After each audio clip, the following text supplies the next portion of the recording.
Get ready, Staten Island. It's time to celebrate 5 years of Ferry Hawks baseball.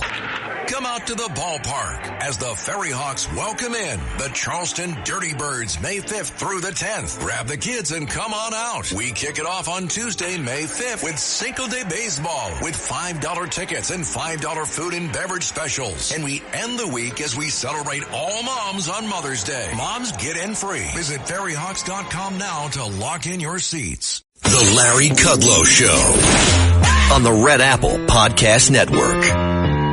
Hello, folks. I'm Larry Kudlow, and this is the Larry Kudlow Show, and it's a great pleasure to be with you today. Plenty to do. By the way, you can live stream us over the internet. Live stream us over the internet, LarryKudlowShow.com, LarryKudlowShow.com. You can hear us throughout the country, around the world, including the solar system and the Milky Way, warp speed. And please, during the week, little plug, Fox Business Network, fabulous Fox Business, 4 to 5 p.m. every day, Monday through Friday. Name of the show is Kudlow, 4 to 5 p.m., Monday through Friday. The name of the show is Kudlow. Please join us. If you can't make it, just text your favorite 9-year-old, and she will show you how to DVR the show, and you'll never miss a thing. And to begin with, a couple of important points. By the way, lest I forget, because we don't get to the stock market hour until the third hour of the show, but April's stock markets, the best performing month in 5 years. How about that? 5 years. In fact, the American economy outperforming expectations of all of its critics, despite the fact that we're temporarily getting higher gasoline prices. I get that. $4, $4.30, $4.35. It will soon be over. And, in fact, there'll be strikes. I think additional strikes on Iran are coming up, listening to the president in the last day or two. Probably the finishing touches. Another 2 weeks, perhaps.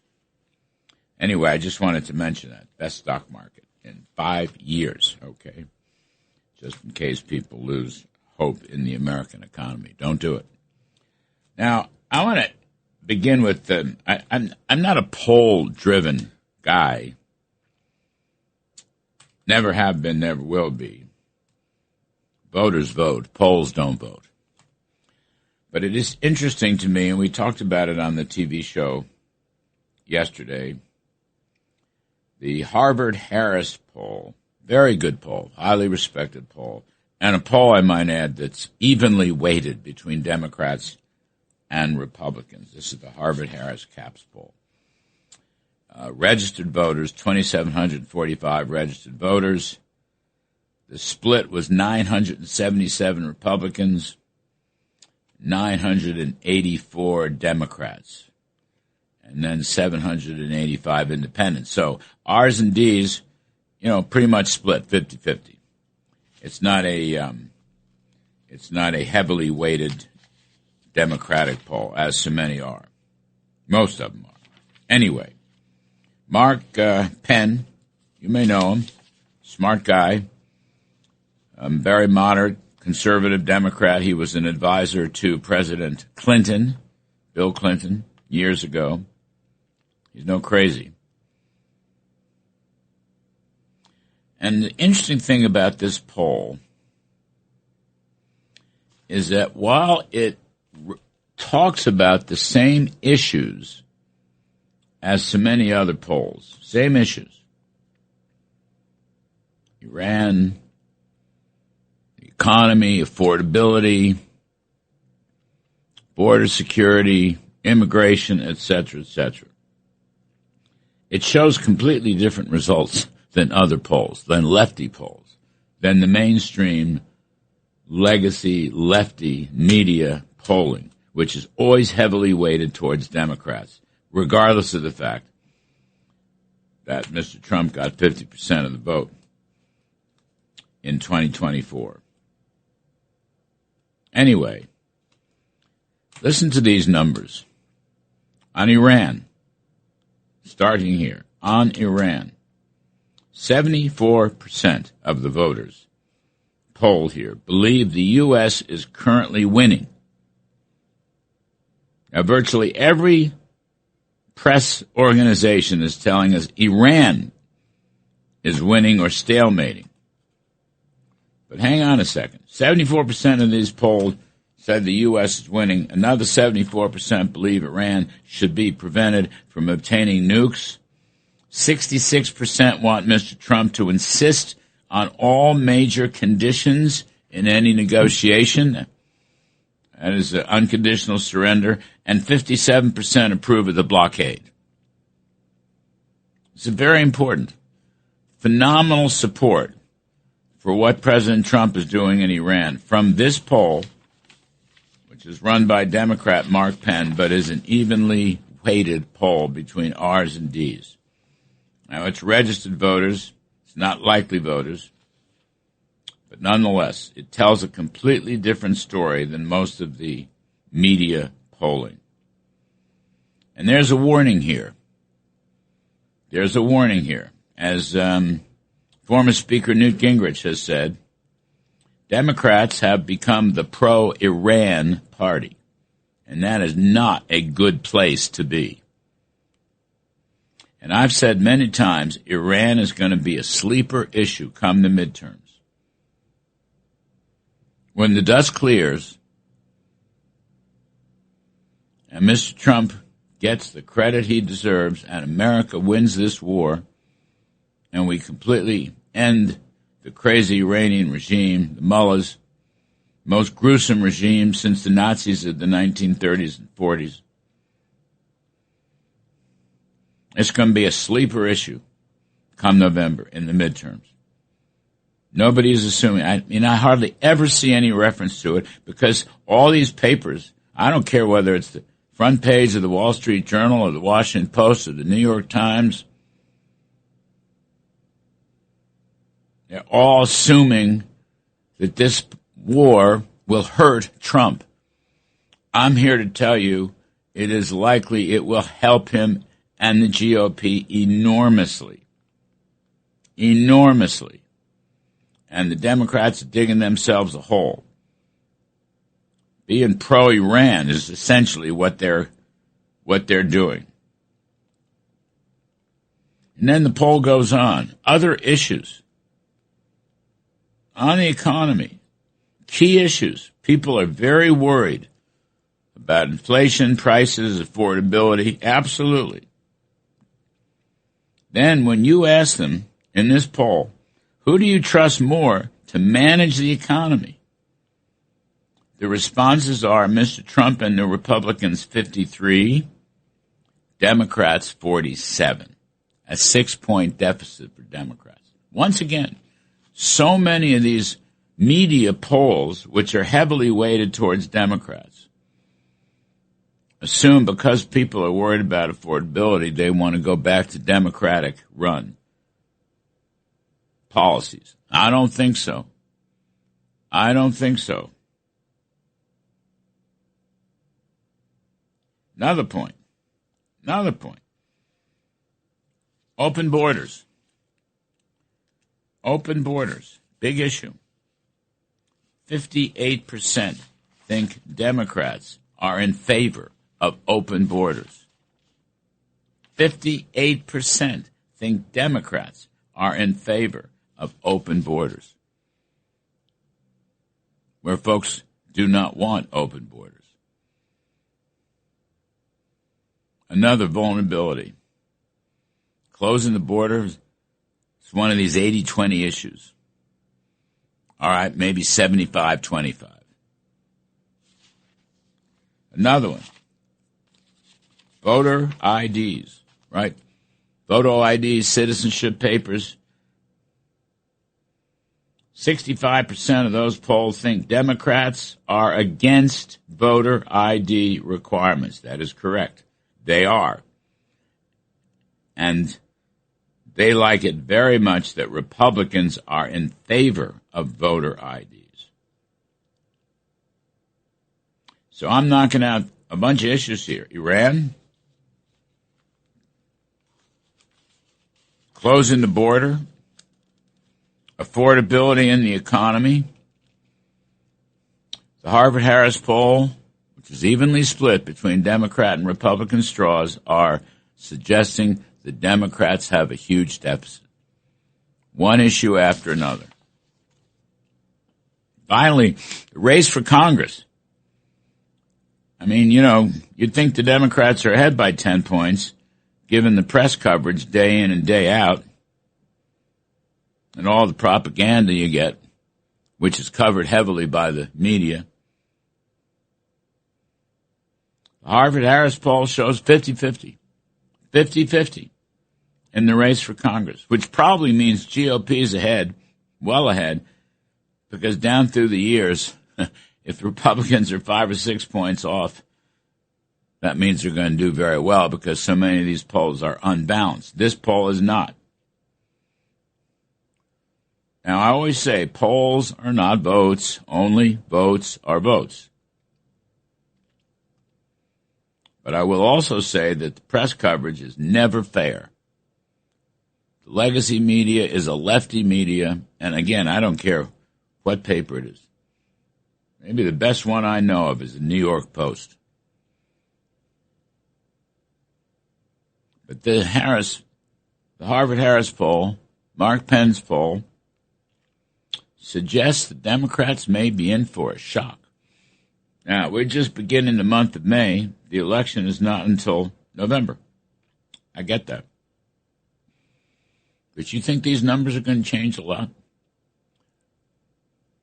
Democrats are for open borders. Democrats are big spenders. Democrats don't care about affordability. We're still suffering. We're still suffering from Biden's affordability. And Jay Powell at the Fed, his highest inflation in 40 years. But really the biggest surprise coming out of here is the tremendous support for the war in Iran. Absolutely tremendous, tremendous support. I almost didn't believe it. I had Marc Penn on the TV show last night. We had him on with Reince Priebus. Very, very smart guy. Reince is a former chairman of the Republican National Committee. He was former chief of staff for President Trump in the first term. And they both agreed. The outcome's hard to predict, but right now people may be very, very surprised at what happens come November. The consensus wisdom is going to be very, very wrong. Let me just repeat this. 74% of these polled are in favor, think the U.S. is winning in Iran. And 74% believe we must prevent Iran from obtaining nukes. And 66% want Trump to insist on all his major conditions, and 57% approve of the blockade. By the way, 54% said the U.S. has all advantage. 52% support U.S. military strikes on Iran. I'm telling you, maybe a big surprise come November. I know it's only May, and I know it's only one poll, but it's a good poll. In some sense, I think the handwriting's on the wall. I'll say it again. What Mr. Trump is doing in Iran, which is changing the arc of history, which is destroying a country which is as gruesome as any regime we have seen since World War II, the fascists and the Nazis, which hates America, which hates Israel. These radical Islamists running Iran are being crushed by President Trump. He has the backbone to do it. All the modern-day presidents have argued that Iran is a threat, but none of them had anything to do about it except Donald Trump. And American voters are a lot smarter than people may think. They want this regime erased, and they respect and encourage and support President Trump for doing it. I'm Kudlow. We'll be right back. The Larry Kudlow Show on the Red Apple Podcast Network.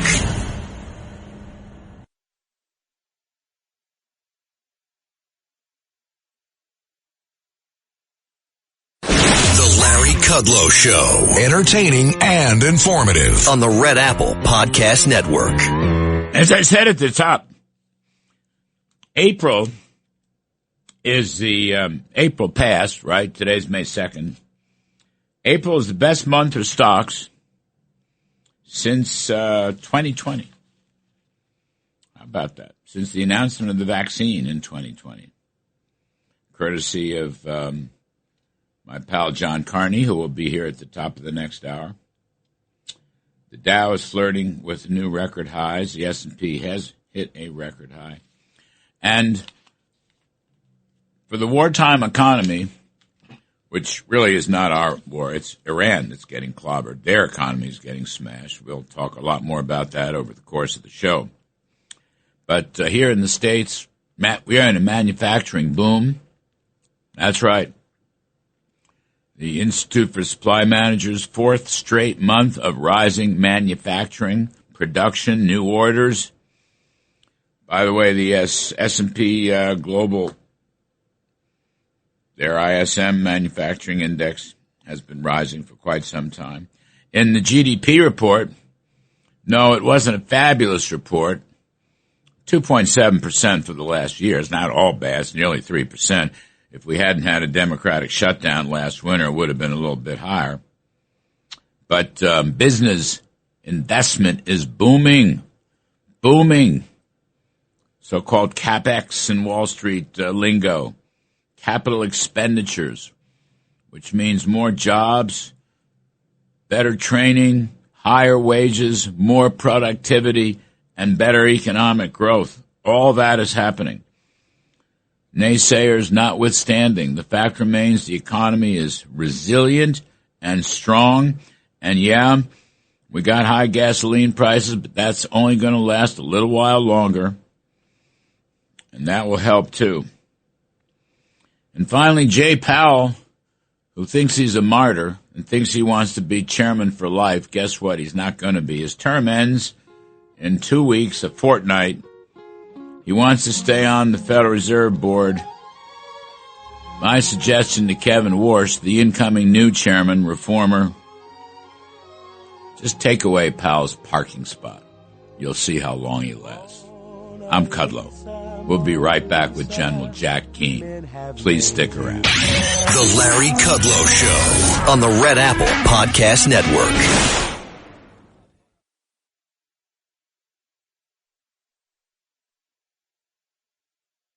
The Larry Kudlow Show. Entertaining and informative. On the Red Apple Podcast Network.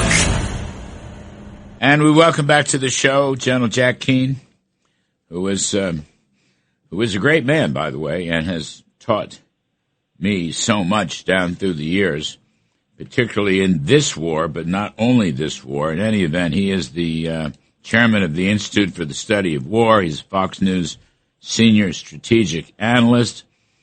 He is a Presidential Medal of Freedom recipient. I was in the room when he got it, and it's wonderful to have you back, General Keane. You probably saw our Peter Doocy, Fox News Peter Doocy, talking to President Trump yesterday about the latest Iranian proposal, which Mr. Trump has rejected. And Doocy says, Trump says, do we want to go and just blast the hell out of him and finish him forever, or do we want to try to make a deal? I mean, those are the options. This is President Trump. And Peter Doocy says, do you want to go blast the hell out of them? And the president says, I prefer not, on a human basis, prefer not, but that's the option. And he says, they're a very disjointed unit ship, very disjointed. One group wants to make a certain deal, the other group wants to make a certain deal, including the hardliners, et cetera, et cetera. We know that the CENTCOM presented various options. It just seems, General Keane, that they're going to take your advice and resume and finish the military combat operations.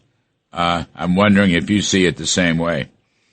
Yeah, I pretty much do. I think where this regime is, they're not going to be able to make a deal that would be acceptable to the president. The people who are running the regime now, Larry, are very much in the previous ilk of Carney, who ran the regime for years. And obviously that's the Ayatollah, and we killed him outright. He was never making any consequential deal with us. And obviously back in 2015, he did make a deal with Obama, but we all know what that was like. That was very favorable to the Iranians. Trump would never make a deal like that. And the IRGC leadership, which is now truly running Iran, they're not going to make that kind of a deal. So their emissaries come out and talk to our negotiators, and they have promises of making concessions. But then when it really gets down to actually making the concession, they don't do it. And so what's really happening here? And you see it. I mean, you've talked about it. They shut down the Straits of Hormuz for what reason? They did that to see if President Trump would stop the war based on the political economic pressure. He did that. And he wanted to go into negotiations to achieve an end. And I understand that. I think it would have been better, frankly, to continue to pursue the war. But he wanted to at least try that. So we're 3 weeks into this now. And they, in a sense, believe this is kind of working for them because we set a 2-week deadline, and they really wanted to go past that. And by offering some hope that there would be a settlement in terms of negotiations, we continue to do that. We extended it a week, and now we're at the indefinite stage. But I think President Trump is at the point where he's exhausted all of the realistic opportunities to make a deal. And I applaud him for persevering and wanting to do that as his objective. And he would much rather get them to surrender everything to us rather than to have to physically destroy everything. That's kind of the choice, I think, that he's making. But now we're at a point, Larry, where there's not going to be a deal. He sees that, understands that. And we're likely seeing the commencement of some kind of military operations here, unless some way, somehow, the IRGC leadership would fold completely. And I really don't see that. I mean, those people who are advising the president that just stick with the blockade, Mr. President, because eventually they will face economic collapse. And that is true. I don't dispute those facts. But what they have to understand is the IRGC leadership is absolutely committed to one objective, surviving.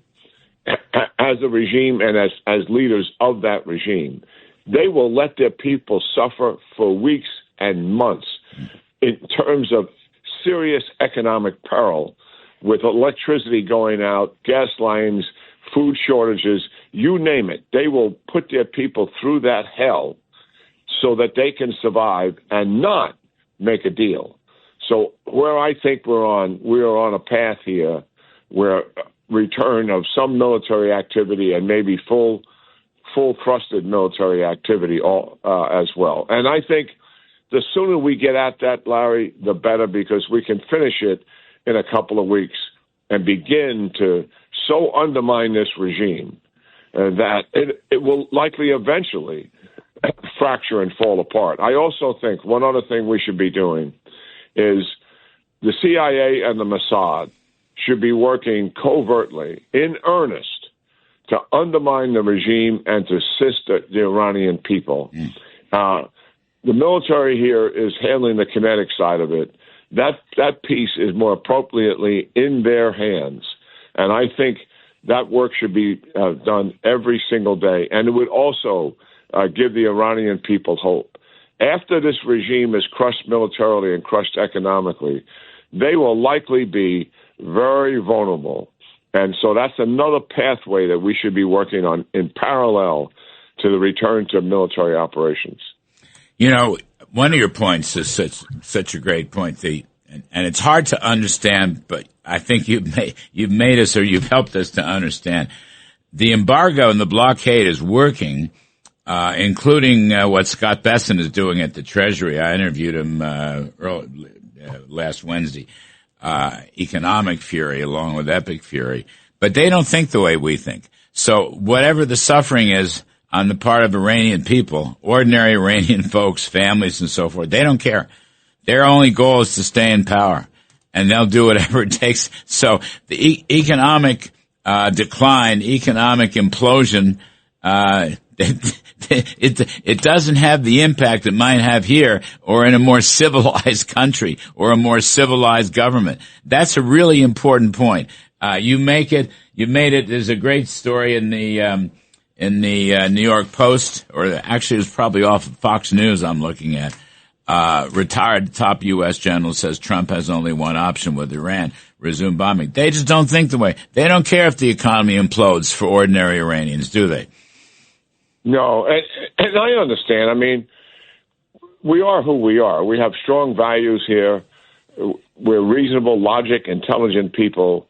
And so when you look at the Iranian regime and you look at what we're going to do, and listen, what Bessent is doing, I absolutely applaud exactly what he's doing. I mean, it is formidable and it is comprehensive.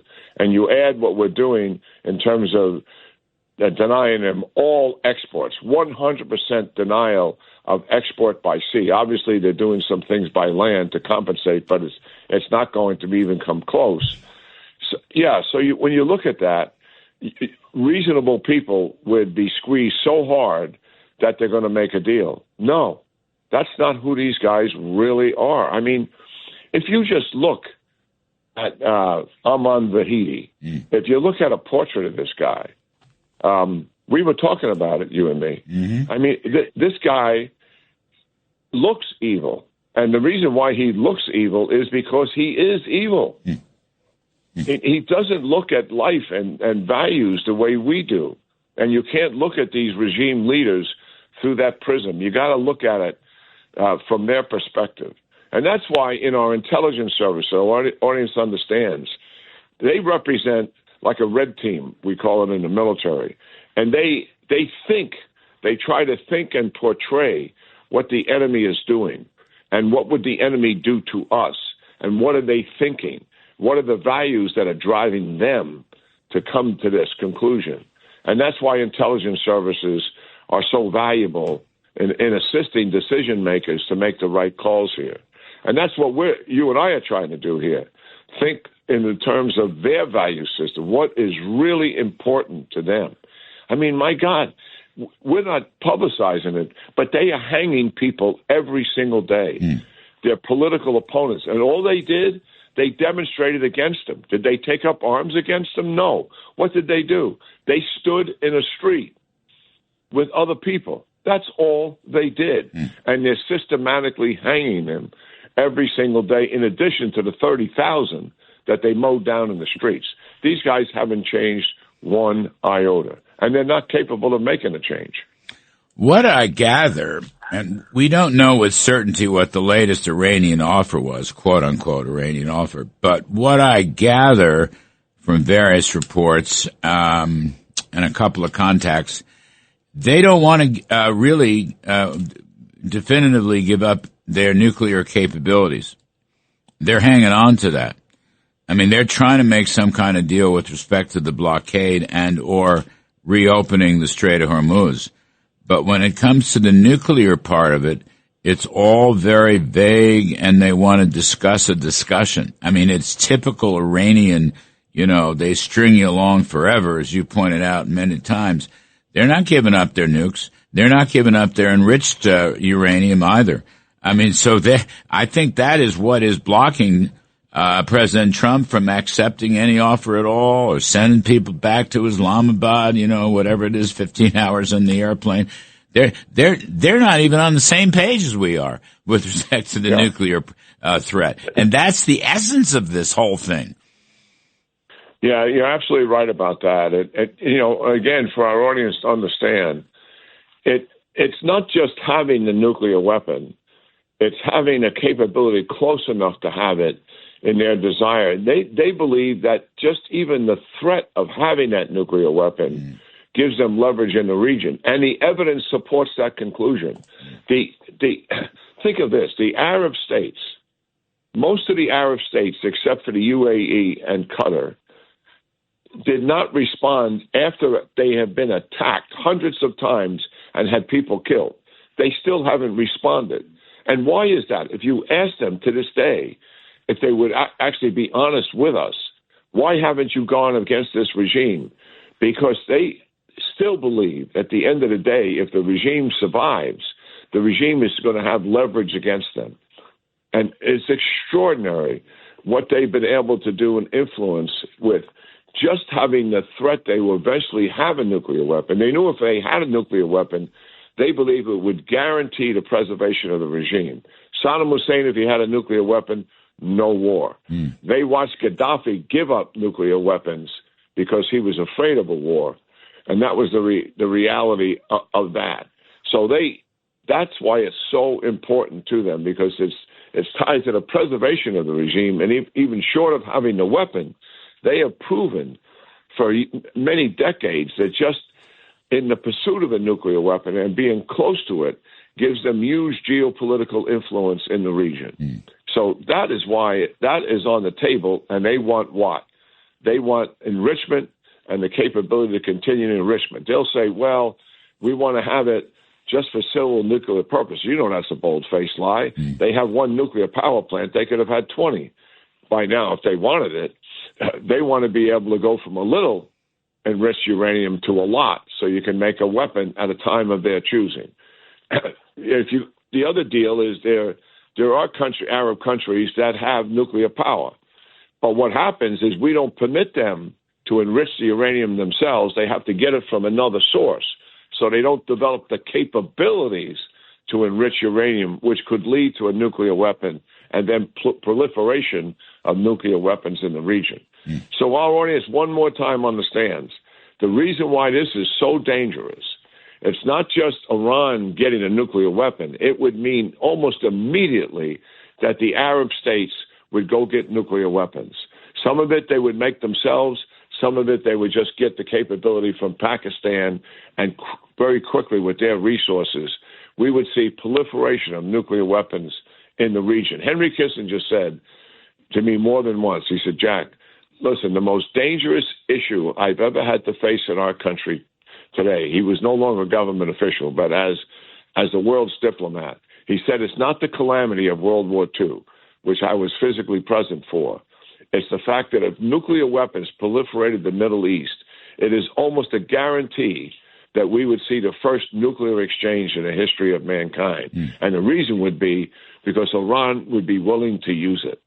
And that is the danger, and why President Trump is putting his foot down and say, never, never, never is it going to happen. Yes, it's his strongest red line, and he will not allow it to be crossed. General Keane, I got to take a quick break.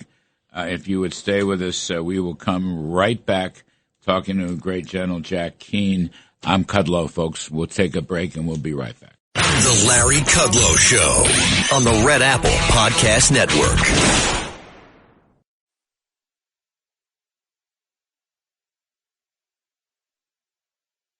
The Larry Kudlow Show on the Red Apple Podcast Network.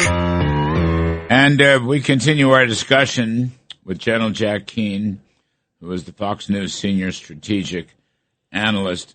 General Keane, I wanted to raise the issue. A lot of people are saying the biggest priority we have is reopening the Strait of Hormuz. But that's a different perspective than the one you're offering, which is to complete the military exercises, if you will. Which is more important, reopening the strait or completing the military planning? Well, I think they're both important. You've got to do both of them to accomplish the objective. You know, we knew from the beginning the enemy takes a vote when you go to war, and they're always going to do things.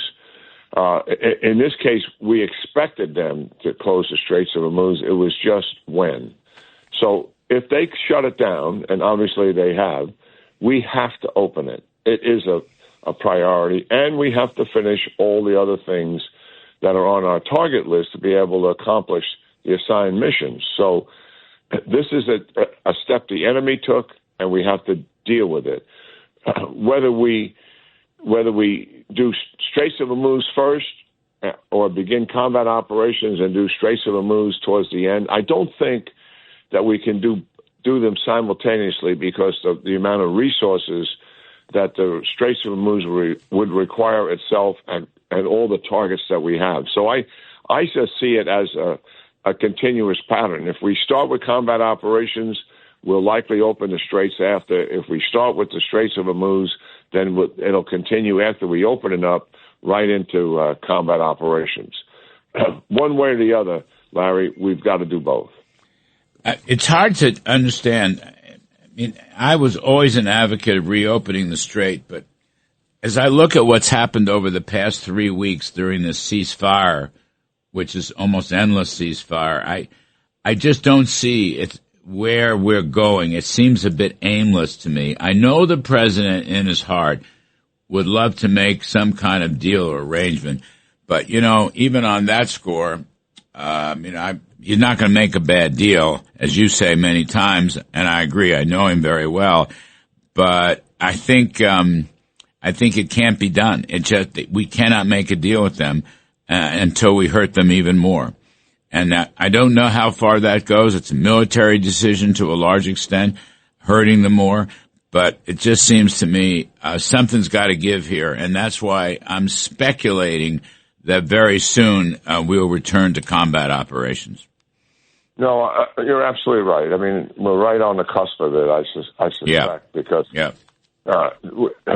our patience, likely the patience of our negotiator hasn't given up, but I think the patience, and I don't really know, but I think the patience of our president has, and he sees through this certainly, and it was well intentioned on his part to try something like this, but we're 3+ weeks into this, and we don't have any prospect of actually making a consequential deal here. Quite the contrary, they're right back where they always were, and that is they want to preserve the capability to have a nuclear weapon, and that's, in their minds, that is not really negotiable. So, yeah, you're absolutely right. The pathway we are on is returning to military operations, either full out and then the Straits of Hormuz or Straits of Hormuz first. We'll see what path is chosen here. And then we have to deal with Carney. Carney, for our audience to understand, is what we're essentially blocking right now. Out of Carney comes all of Iran's oil distribution. That's where the tankers load up. We're also blocking all the cargo ships coming out of other ports. Yeah. Do we destroy Carney and its capabilities at some point? That is another decision for the president to make. Yes, sir. All right, we'll leave it there. General Jack Keane, thank you, sir. Thank you. Appreciate it very much. We'll see you Monday, hopefully, in New York. Folks, we take a break. I'm Kudlow. On the other side, we're going to do some economic work with John Carney and Phil Kerpen and others. Stay with us, please. Lots more cooking. The Larry Kudlow Show on the Red Apple Podcast Network.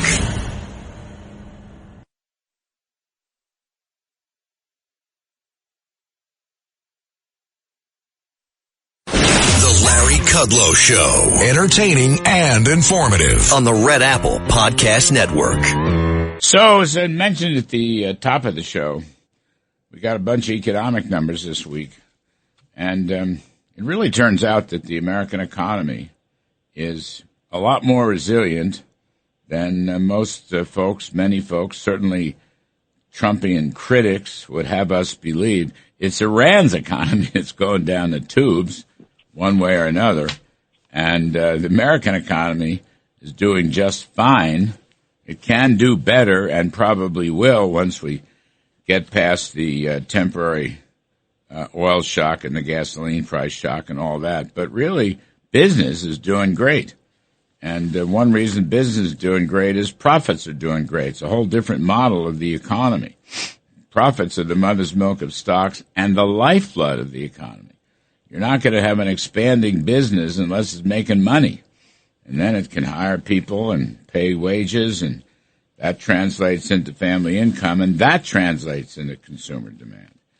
I wish I had met Jean-Baptiste Say in the early 1800s, who said we produce to consume. And that's just what we're doing right now. Anyway, let's talk to two distinguished economists, John Carney, Breitbart news editor for economics and finance, and co-author of the daily Breitbart Business Digest, which is a must-read, and Phil Kerpen, who is president of American Commitment and principal at Unleash Prosperity, which is also a daily and a must-read. Gentlemen, welcome. John Carney, stock prices are doing very well. Right there is a tip-off that the economy's okay. If the economy weren't okay, stocks wouldn't be doing okay. So few people made that connection. And the other side of it is we're seeing pickup in manufacturing and a boom in business capital expenditures, machinery, equipment, and factories, and all the rest of it. And, reading the front pages, you wouldn't know that. I mean, I hate to say it, but including the Wall Street Journal front pages, the news part of the journal.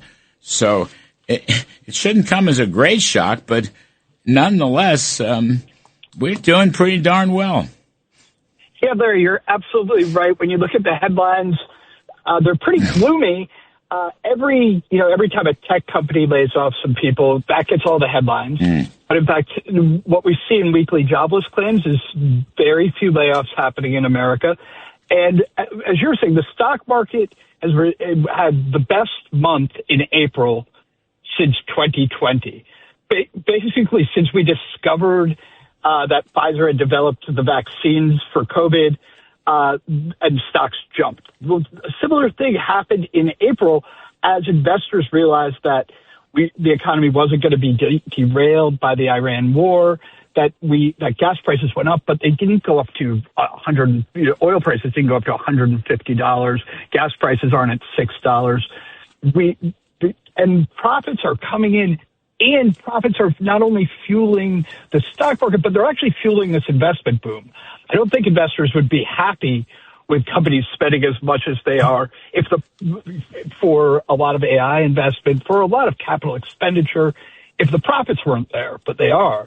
The profit growth is healthy. The outlook that we're hearing from the companies is great. This is really a booming economy despite people paying $4.30 for gas. When we bring that back down, it's going to be off to the races. Yeah, Phil Kerpen, it just is a step back for a minute. It's a different model of the economy. It's one that I've used for decades. I mean, when I say profits are the mother's milk of stocks and the lifeblood of the economy, I'm a profits-driven economist, always have been, really. It's old-fashioned business economics. People say, well, consumers do this, consumers do that, or consumers don't do this, or consumers don't do that. They're looking at it ass backwards, really. I mean, you got to start with who's making it. Are people making money? Are companies making money? And it's funny, there's a few good economy. One of them's Ed Yardeni, who follows profits very, very carefully. He's sort of a quasi-supply-sider. But very few economists look at the world through the lens of profitability. And what we're seeing now is an economy, profit margins, when you look at the GDP report, are very high. Actual, forward earnings looking 15, 16, 17% in the aggregate for everything. It's not just the techie companies, Phil. And what's to stop that? And the one big beautiful bill, of course, gave everyone a leg up with the 100% depreciation bonus, the immediate cost expensing, which is helping to promote. It's like a subterranean boom that's going on, Phil Kerpen. Maybe that's the best way to look at it. Yeah, I think it's pretty incredible what we're seeing right now in terms of business investment, and especially the equipment component of business investment. If you saw that was up 17%, I believe, in the first quarter. Yep. And that is driven enormously by exactly what you just said. We said, look, all your equipment purchases, you're going to be able to write them off immediately. And now the other thing that's really positive, what happened in the Big Beautiful Bill, is it's not one of these, you have it for a couple of years and then maybe it's gone and you got to lobby and you're not sure what it's going to look like. Now you can pencil out all the investments you plan to make and know that they're going to be 100% expense the year that you make them, because that's now a permanent feature of U.S. law. So I think that's enormously positive.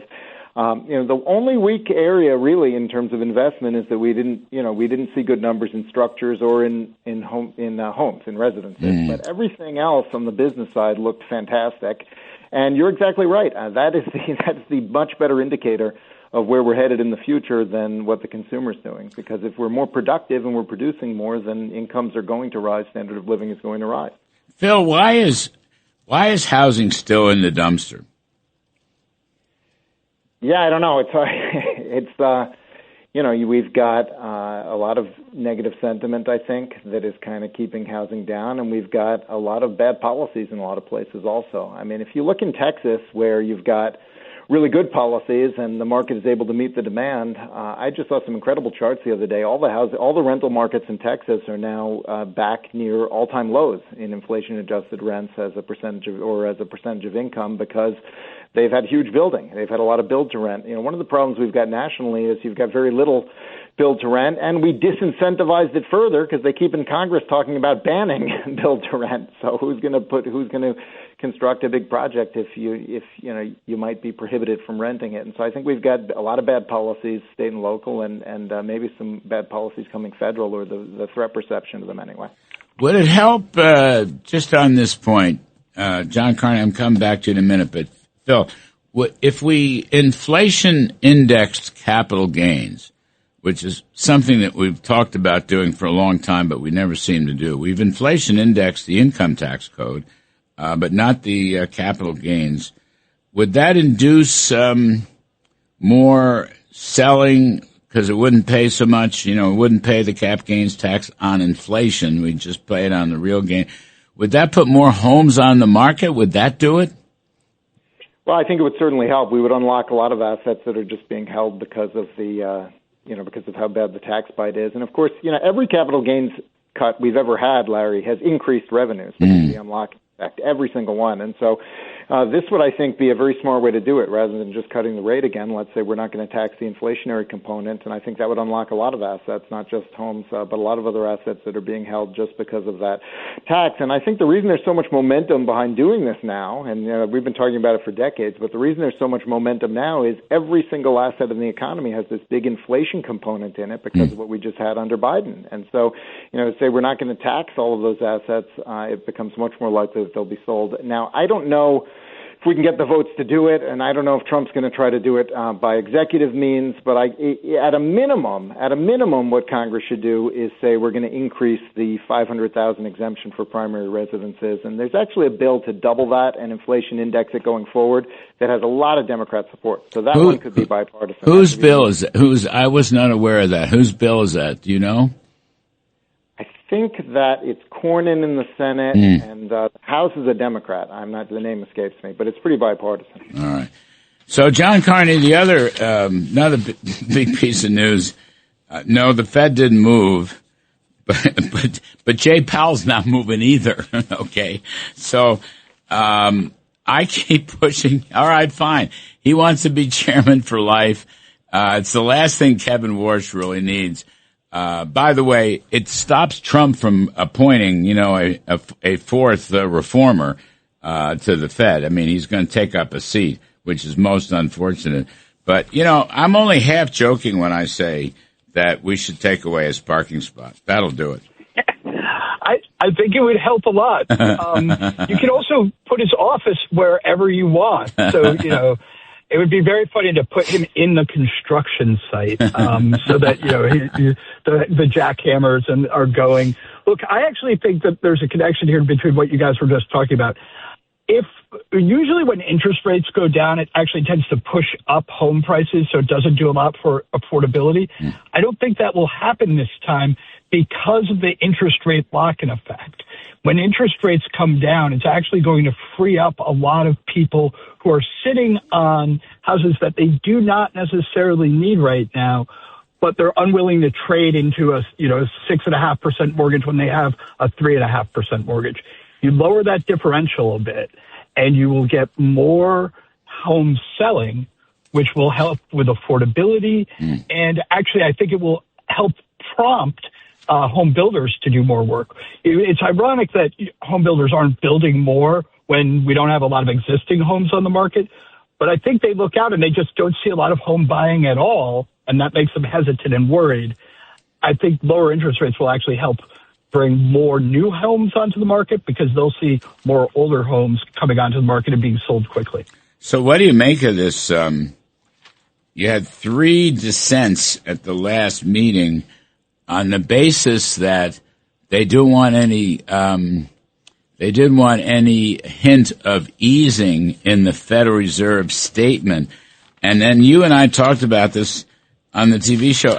I couldn't find any hint of easing. I mean, what is going on here? Is this some kind of anti-Warsh cabal that's happening? Plus, you have the fact that Jay Powell doesn't want to leave, which means President Trump can't appoint another person. In other words, as I understand it, so normally Warsh would take Powell's seat because Powell would be a gentleman and would leave the way every Fed chairman except one in 113 years has left. And that would give Trump, then you have the Steve Myron seat, either keep Myron or appoint someone in that spot. So he'd have 4 Trumpian reformers on the Fed. Now, do these Reserve Bank presidents, are they trying to stir the pot here? Are they in cahoots with Powell, who's going to keep Trump's seat off? Or what's going on? How do you read this? That's right. They are in cahoots with Powell. I actually, I think if Powell could have dissented from his own statement, he would have. These guys are, in fact, doing what Powell wanted them to do, which is to tell Kevin Warsh, we're going to make this difficult for you. I think it was inappropriate for them to do it. As you said, there's not easing language in this statement at all. If it is, it was written in lemon and you have to hold it above a candle to make it come out. It just doesn't make any sense. The statement they're objecting to is something that's been there for a long time, that says we will pay attention to both sides of our mandate, and if something changes, we'll change policy. That's not dovish or hawkish. They didn't want it there because what they wanted was a statement saying we may be raising rates. I mean, it's hard to interpret that except as an attempt to scare the market. I mean, frankly, to bully Kevin Warsh even before he gets in. I don't think and it's very unique. I've never seen 3 presidents decide to dissent not from the policy itself, but from the way the policy was described. I think it's very political. What is it, Phil Kerpen, on the inflation front? We had some lousy inflation numbers that came out with the GDP report, and let me look at the income statement. So the core PCE deflator up 0.3%, 4.4% the last 3 months at an annual rate, 3.2% over the past 12 months. What do you make of that, Phil Kerpen? Let me start with that. Well, I think this relates directly to what's going on at the Fed. They have quietly started expanding the balance sheet again, so we're in sort of a QE light kind of mode. The money supply has been expanding again, and we don't have much discipline on federal spending, despite a lot of the hue and cry about supposed Republican cuts and so forth. I think the outlook for federal spending is very high because we're going to have this unpaid-for war supplemental. And so we've got the purchasing power of the dollar weakening, and shows up in the inflation numbers. It's not great. What's the money supply? I thought it was only about 3.5% last 12 months. Well, that would be equal to the PCE number of 3.5. So. Okay. I got you. So Kevin Warsh, wants to expand the inflation definition or the inflation measures. And I went back and looked, John Carney, let's see, the Cleveland Fed median, which I think you like, 2.7% on the CPI. So at least it's not 4.5%.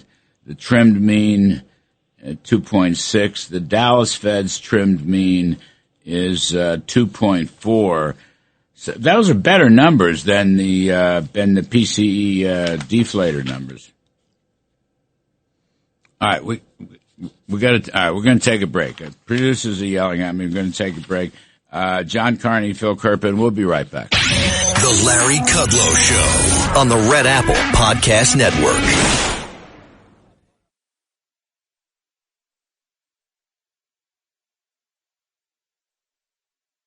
The Larry Kudlow Show. Entertaining and informative. On the Red Apple Podcast Network. So we had so much fun in that segment, we went way over. John Carney, Phil Kerpen. John Carney, I was going to ask you before we had to stop out, you think the inflation rate is as much of a threat as Phil does? So I think the headlines are going to be bad as long as the price of gasoline is through the roof. But I'm not that worried about it. I actually think that the AI is going to be deflationary, not inflationary. And when I look at these underlying numbers, the median and the trimmed mean numbers, those really tell me where the inflationary impulse is in the economy, and it's not very high, and it actually has come down a lot. So I try to look past the headline numbers. I'm critical of people who take cherry-picked indexes. What I like about the trimmed mean and the median numbers is that they keep you honest. They are what they are. You didn't carve out things you don't think are important. It's just exactly what, the center of inflation. And so I'm not as worried, I guess, as Phil. But the likelihood is you're not going to get any Fed rate cuts for a while, at least until the war is over, and then we'll have a look and see when gasoline prices come back down. That's right. No, there won't be any rate cuts. First of all, Kevin Warsh needs the committee to come along with him. It will take a little time for that to happen. He's not going to push for a cut in the first meetings no matter what. I think so. I think that's right. Well, Jay Powell, I don't know. You may lose your parking spot. We'll see how that plays out. John Carney of Breibart, Phil Kerpen of Unleashed Prosperity. Appreciate both of you. Folks, we're going to take a break. And Marc Thiessen, columnist for the Washington Post, and he's got some interesting thoughts on the war. Do we need a deal or not? I'm Kudlow. We'll be right back. Stay with us, folks. The Larry Kudlow Show on the Red Apple Podcast Network.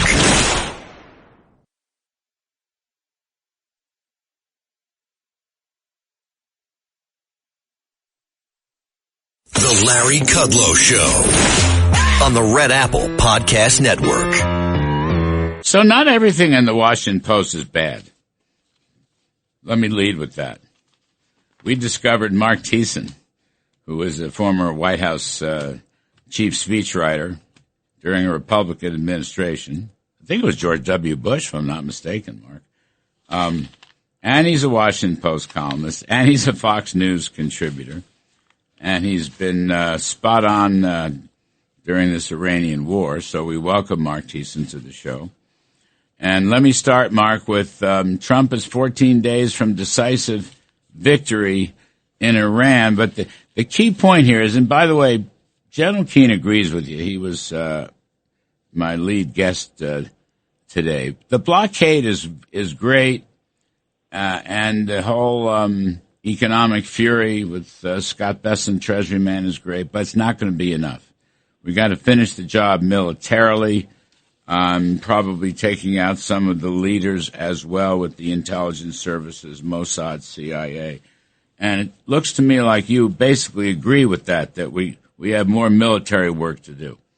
Yeah, I do. So, when the ceasefire came around, at first I was a little bit worried that we were stopping the fighting when we were clearly defeating them, and it was letting them off the mat. And then I watched what President Trump did with that, and it was brilliant. What he did is he steamed a bunch of Navy destroyers through the Strait of Hormuz, which couldn't have gone through without being attacked while the combat was going on, which he used then to implement this blockade, which is actually crushing the Iranian economy. And he also used it to rearm and reload. We now have double the combat power in the Gulf region that we had at the start of the war. So those were two very good things. And also, by the way, he successfully circumvented the War Powers Act because he was able to report to Congress that the combat had stopped. And so now, if he starts it again, it's a new clock ticking on the War Powers Resolution. So three major benefits of the ceasefire. But the ceasefire is a pause, not an end.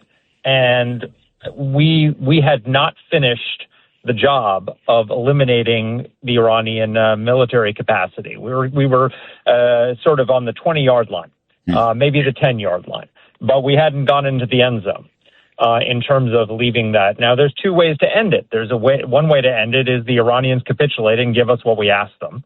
You know, they capitulate, they give us the nuclear dust, they had dismantled their ballistic missile capabilities, sort of like what Libya did in 2004 with the Bush administration, when they allowed the U.S. to come in and cart up all of the nuclear dust or nuclear material and send it to Oak Ridge, Tennessee, and dismantled their ballistic missiles. So that's one way to end it. But if the Iranians don't seem, after, we're now entering week 4 of the ceasefire, they don't seem to be moving in that direction. So the only other way to have a decisive victory is to finish the job militarily. And, like a great White House, you and I have both been to the 4th of July fireworks in the South Lawn of the White House. It always ends with the biggest barrage of fireworks is at the very end. And we need that final minute of fireworks in Iran to finish off their regime. And then, he needs about 14 days to do that, Larry. And after 14 days, he can declare victory. We don't need an agreement from the Iranians because we will have accomplished all of our military objectives, and we can keep the blockade in place and keep crushing them until they cry uncle. That last point is so interesting, the agreement, quote unquote, or the deal, quote unquote. I mean, to me, the deal is President Trump tells whoever, some Iranian leader who's still around, whether it's Vahidi or whoever, he says, take out a blank sheet of paper, please, and write this down. 1, 2, 3. Okay. Yeah. I mean, it's unconditional surrender. The idea that we're going to negotiate with them, I just don't think that's a very good idea. Now, the word deal has many different meanings, but look, I'm for Ulysses S. Grant. He said unconditional surrender with Robert E. Lee. And Grant persuaded Lincoln that that's the only way you can do it. And, ditto after World War II. I mean, so that's why I call it unconditional dictation. That's how this has to end. Now, I don't know if it'll end that way. You right here, and you're right. The Islamic Revolutionary Guard Corps' hardline commander, Ahmad Vahidi, has consolidated power. He's calling the shots. He's a dead ender. There'll be no deal as long as he remains in power. You're probably right about that. I mean, he's an evil guy. Maybe they're just going to have to take him out, Mark. I don't know. Maybe that's the solution. But, Trump's he's got red lines on nuclear capability. I don't believe he'll let anybody cross those red lines. I don't either. And, you could say that we cut a deal with Japan on the deck of the USS Missouri, and that would be technically true. But it was surrender, and that's what we need. And that's why he hasn't gotten a deal yet, is because he's holding out for that. He's not actually negotiating his key principles. He wants them to irrevocably give up their nuclear program, and their ballistic missiles and their terror infrastructure to spread terror throughout the Middle East. Because he doesn't want to have to come back and do this in a few years, and he doesn't want to have a situation if another weak president like Joe Biden is ever elected, that they can take advantage of that. So he understands that this is the most important thing he's done as president in both of his terms. But you and I both know him. He likes to call himself a deal junkie. He likes the deal, right? And so he'd love to do this as a deal. because for him, a deal is the ultimate validation and success. But sometimes the best deal makers know that the best deal is no deal, and you just impose your will on the other side without their consent. So I don't care how he does it. First of all, I have no fear that he's going to capitulate in any way. Because if he wanted to do that, he would have done it already. He's in no hurry to end this, because I think he senses correctly, and we discussed this on your show on Fox Business this week, that this actually could be a sleeper issue in favor of the Republicans in the midterm election. Yes. The key to that being a sleeper issue and a success and a positive is a decisive victory. By the way, go ahead. No, I'm sorry. Yeah. But Mark, on that point, and thank you for reminding us. I mean, I went through that Harris-Harvard poll. Yeah. That showed, and it's a good poll. It's, the R's and D's are 50-50. It's not a phony, left-wing media poll. Yeah. People are supportive of what President Trump is doing. 70% plus, Marc Thiessen.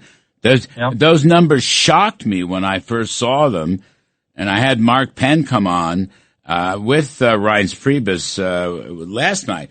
But yeah, the newspapers are wrong. The legacy media is wrong. The country's behind Trump. They understand a nuclear Iran is a catastrophe. They get it. Yeah. They absolutely get it. And it's going to be, I believe it's a sleeper issue when the dust clears and they're finished off. Boy, oh boy. But can I ask you something else that is very important? The issue, I'm reading different people saying, well, we must reopen the Strait of Hormuz. Okay, that's, probably so. I get that. Yeah. But that probably comes along with the next round of military combat, doesn't it? Isn't all of it? You can't do one without the other. Yeah, I think you're right. I don't know that that's right. I'm not a military expert, but it just seems like that's the sort of common sense position. They go together. Yeah, I think they possibly do. So can I address the poll first? Yes, sure. Just 1 second? Sure. Yeah. What I think is really interesting, because there are polls, the Washington Post poll shows that only 36% of Americans support the military action. And there are a number of polls that show that. And I think that's because they're after Iraq and Afghanistan, people are like, what, war in the Middle East again? I'm not sure this is a good idea. I don't know if we can win. And all the rest of it. But then when you go into that poll, the Harvard-Harris poll, on all the fundamental underlying principles, they absolutely agree with Trump. We can't allow Iran to have a nuclear weapon. Iran poses a threat to the United States. It needs to be disarmed. And when they ask, should Trump compromise on his kid, they support all of the negotiating principles that he's laid out, in terms of they have to give up their nuclear weapons, they have to give up their support for terror, they have to, all that. And something like 66% say he shouldn't compromise at the negotiating table. And they say that strikes are justified, and they say that the blockade is justified. So what that means to me is, and my reading of trying to bring all those things together, is that people are cautious about this and a little worried, but they support him on the underlying principle, which means that if he can deliver a decisive success, the support for the whole thing will rise dramatically, right? And so I think the key to this being a positive politically, though he's doing it knowing it's not yet, and that's statesmanship. But the key to turning this into a positive is a decisive victory. It can't just sort of peter out, and we can say, well, yeah, we set them back, 80%. No, we have to set them back 99%. And we have to have achieved our objectives, and we have to open the Strait of Hormuz. We have to do all these things to show that it's a decisive win, that it was the right decision. And then the support will come, because even Democrats in that poll, in the Harvard-Harris poll, think that the president is right on the issues. So I think he needs to do that. On your question about the Strait, there's two. It's a chicken and egg thing, right? My preference would be to restart the bombing and use and reduce their firepower and then open up the Strait. And I think it has to end up with the strait being open. And then you open up for everybody but Iran, which is the reverse of what Iran was doing in the start of this, right? And we have military plans to do both of those things. The other way to do it is to open up the strait, which we can do. And then if the Iranians fire at us, and, that's challenging the only card they have to play and taking it away, then that gives us the reason to go back, and then they started it again. So, it's a little clever, that one. Little too clever. Too clever in my view. Yeah. But either way, I think this ends up with us. I think where we're going is we're going to open up the strait and we're going to have major combat again, and we're going to have that final fireworks flurry at some point. And by the way, that'll get what is the resistance to the deal? It's body and these dead enders. So kill them. Yes. Yeah. Take them out. Yes. Let's start the second round of strikes the way we started the first, with a major leadership strike. We know where they live. We have their cell phones. That's what he told the president of Afghanistan. Certainly the Mossad does. They're not going to make it. Larry, bye, sweetie. One more thing. I'll see you later. They're not going to make it home that night. That's what's going to happen. I don't mean to joke about it. It's serious business, but that's the bottom line. So, Marc, when you look at, Peter Doocy was interviewing him at the presser yesterday. Yep. He got his last, he didn't say exactly, but it sounded like the last, quote, offer from Iran was highly insufficient. And that's what makes me think he's now leaning to finish, let's let Cooper and CENTCOM finish what they set out to do, 14 more days to go, et cetera, as you've written, General Keane written too. It just sounded like that, and we're probably very close to that point. I think he doesn't like to be frustrated for long. He doesn't. And I know him. I mean, you know what? If you keep bucking him and you keep bucking him, he's going to take an action. And I think it wouldn't be surprised me if it weren't this week. I agree with you 1,000%. And also, by the way, did you see the reaction in the villages yesterday when he talked about this? It was the biggest applause line. Right. When he said Iran can't have a nuclear weapon, the biggest applause line. Right. This is going to be a refrain on the stump in the fall for him. But I'll tell you that the final piece of this that we still need to work on, Larry, is let's say the Iranians don't capitulate. We open up the strait in whatever order. We open up and we do the final flurry of bombs. All of the progress we've made is reversible if this regime remains in place. We need a free and democratic Iran to come up. We need Iranian people to rise up and take back their country. That's not a military objective. That's not something that we're going to do by military means. But there's, the way I look at it is this: the Trump doctrine has disarmed the Iranian regime, and now we need to implement the Reagan doctrine to bring down the regime. And the CIA needs to come up with a plan to support the Iranian opposition in the same way that we supported Solidarity in the 1980s in Eastern Europe, the way we supported Václav Havel and Charter 77 in Czechoslovakia, the same way, and possibly with arms, the way we supported the Contras in Nicaragua, and we supported the UNITA in Angola and all the freedom fighters around the world.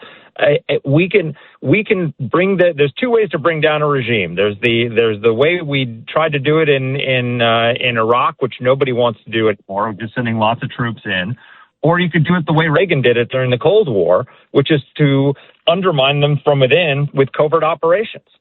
And so I think to lock in all the gains that Trump has made, we've got to find a way to end this regime. Because if the regime survives, the reason why they're not giving in to the blockade is because all they care about is survival. They don't care about the Iranian people. They don't care about the economic pain. They don't care about anything. As long as they survive, they think that they live to fight another day, and they'll wait for a weak president to come in, and reverse everything. There's a second army. I mean, this is what I don't understand.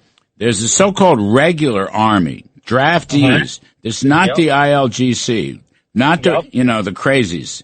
And I keep thinking that CIA, Mossad, etc., must be in touch with them. They have leaders. They have generals. I mean, they're more part of the people, if you will. They're, and I don't. It's It's the Revolutionary Guard that owns the businesses. You know, they're running a mafia operation. They're running a Mexican cartel operation, and they put the stuff offshore, which Scott Besson is now trying to freeze, or just take back. But there's a whole 350,000, Marc Thiessen. That's the number that I've seen. There's got to be something there that's promising to get rid of the ILGC regime. I agree with you. There's got to be something. I just keep waiting for it to surface. Yeah, it can be done. It's what the CIA did. I mean, we've got the muscle memory because we brought down communism. Right. We brought down worldwide communism. 400 million people were liberated in 1989 through 91 in the end of the Cold War. And by the way, it would not be the first time we overthrew a regime in Iran. The CIA overthrew most of that. That is true. It's so we've got some muscle memory here that we can exercise if we just have the will to do it. In the 50s, you're right. Marc Thiessen, terrific stuff, Fox analyst, and just goes to show you the Washington Post has a little bit of talent stashed away someplace or other. You're terrific, buddy. Thanks for helping us. Talk soon. Folks, I'm Kudlow. We're going to take a quick break. I'll be right back. The Larry Kudlow Show on the Red Apple Podcast Network.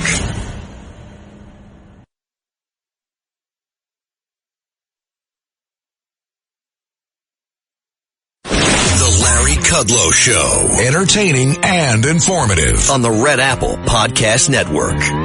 So just to put a wrap on the conversation with Marc Thiessen and perhaps General Keane earlier in the show, I mean, you have different options here, but in a sense they all flow together. We want to reopen the Strait of Hormuz. Okay, that will have a beneficial impact on oil prices, on gasoline prices, and so forth. Absolutely. But in all likelihood, that would have to be accompanied by a completion of the combat mission. And it looks like the combat mission will resume perhaps this coming week. I mean, President Trump was hinting pretty clearly that the latest offer from Iran was unsatisfactory. And it has to do with nuclear capabilities. They don't want to give up their nuclear capabilities. They want to discuss them, negotiate them. Well, you can't. That's the red line. They must not have any nuclear capabilities whatsoever. And the enriched uranium, the 60% enriched uranium, whatever the number is, 100 tons, I don't know the right number, 100 pounds rather, I'm not sure what the right number is. But that must change hands from Iran to the United States. All right, and we have Energy Department people that will do all the verification, and if it goes down the Oak Ridge the way the Libyan uranium did, fine. But the point is, we have to do both. The blockade has to be maintained. The embargo on all Iranian trade must be maintained. We're starving them out. We're ruining them economically and financially. But nonetheless, because they refuse to give up on their nuclear capabilities, and you've got these dead-enders running the place, we're going to have to resume the bombing, probably including going after leadership, and at the same time reopen the Strait of Hormuz. Probably the whole thing goes together. And my guess is, and I'm not the expert, Lord knows, but my guess is we're going to see some action this coming week, because I think the time has come now. No more ceasefire. Let's get down to it. And the country is behind President Trump. All right, we're going to take a break here, and we'll begin the third hour in a little while and talk about the stock market. I'm Kudlow. Please stick around, folks. I appreciate it. The Larry Kudlow Show on the Red Apple Podcast Network.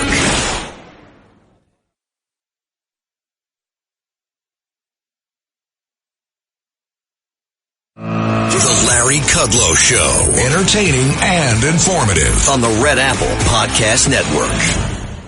Welcome back, folks. I'm Larry Kudlow. Hour 3. We're going to do some stock market work and some money politics later on.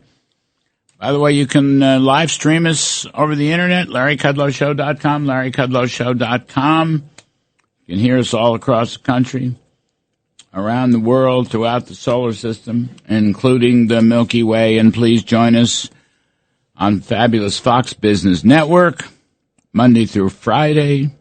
The name of the show is Kudlow, 4 to 5 p.m. Monday through Friday, 4 to 5 p.m.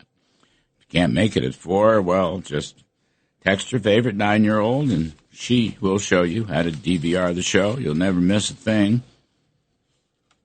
We just finished April, best month in 5 years for the stock market. This past April, despite all the things going on in the world and all the critics, nonetheless, people are making good money. Stock markets are booming. Profits are booming. Let's talk about it. We got Nancy Tengler, CEO and Chief Investment Officer of Laffer Tengler Investments. Her latest book is The Women's Guide to Successful Investing. And John Najarian, co-founder of Market Rebellion. Terrific stuff. When I see John Najarian, I immediately go and look at the VIX index, which is only 17. That thing was 35 or 40 a month or two ago. 17. John, you taught me that's very good. Lower is good. And lower is boosting stock prices. Let's see. The Dow's just short of a record. All right. It'll get back to 50,000 soon. S&P is at record high, 72.30. NASDAQ record, 25,114. Terrific week across the board. Everything's up about 1 percentage point. John, low VIX, come back down. What's it mean? Well, it's very positive for the markets, and I'm sure it's not lost on your listeners, certainly not on Nancy or Larry, that the VIX being this low as we are still in this conflict with Iran, even though the president said, I guess, yesterday it ended, so he can start his new clock up for another 60 days, Larry. Yep. But the S&P gross margins are at record levels. That's right. You heard that right, folks. Over the last 4 months, we have seen record new highs for gross margins. And what is that? What's behind it? Some of it is clearly AI, Larry, that companies are making do with less as far as expenses. Some of that's great, and some of it's short-term not so great. I mean, an airline just went out of business this weekend, Spirit, unfortunately. The Biden administration wouldn't let them merge with JetBlue. They said the competition would go away. Well, now it's really gone away. So that was a brilliant move. But I think what we're looking at is companies in the S&P 500 posting up just wonderful earnings. And anybody that wants to fade that, even though we do appear to be fairly overbought, I still can't bring myself to sell, Larry. I really can't, not with these gross margins just increasing all the time. Profits are the mother's milk of stocks and the lifeblood of the economy. Honestly, it's just, you're seeing it once again. There are a lot of things going on in the world. We don't like high oil prices. We don't like high gasoline prices. But you got to keep your eye on the ball. Profits drive this. Nancy Tengler was on the show this week. I mean, what's not to like? I mean, you have to keep your eye on that profits number. It's funny. It's hard to because hardly anybody writes it up. Some good analysts do. Some good economists do. Not many. But it's a whole different model of the economy. We were talking about it earlier in this program. Yeah. If you're looking at profits, then that's a different way of assessing the economy than if you're looking at consumer spending. I'm arguing consumers are the end point. Profits are the starting point. Show me a profitable business, then I'll show you hiring, wages, productivity, income, then comes consumer spending. Other people look at it the other way around. I think we're in pretty good shape here because of these earnings. Yeah, no, I 100% agree, and I think John is right. It's hard to be a seller in this environment, and yet, we still hear a lot of negative commentary, a lot of skepticism around the AI trade, and all of that is good to sustain the rally. We didn't have a lot of skepticism in the late 1990s, so I'm about as happy, as an investor. This is just one of those times when you can really be picky and you can enjoy the benefit of your work. We sit on all the earnings calls, Larry, so we hear, the cross section of the economy, and companies are raising guidance all around the corporate sector. So I think that's one thing to keep in mind. And then secondarily, productivity, which we've been, you and I called the bottom about a month ago in the market, and we keep hearing that people now are starting to jump on the productivity bandwagon. I know you've been talking about it for years. I've been talking about it for 4 years, that would be the ace in the hole that would allow us to grow the economy and in a disinflationary manner. So, again, I think, you sit back and you watch the One Big Beautiful Bill Act is contributing to consumer pocketbooks and to corporate balance sheets. But you are right. It's all about earnings, and earnings growth this quarter has not necessarily been reflected in some of the stock prices after the reports, but certainly will be as we move forward. Yeah, I mean, it's not one of the recession recovery indicators published by the National Bureau of Economic Research, NBER, but it ought to be, because profits. You could go back and look at the drop in profits in late 2007. Now, you don't get the reports fully. That's the only trouble with the GDP profits. You don't get the reports you have to wait a month or two or even 3.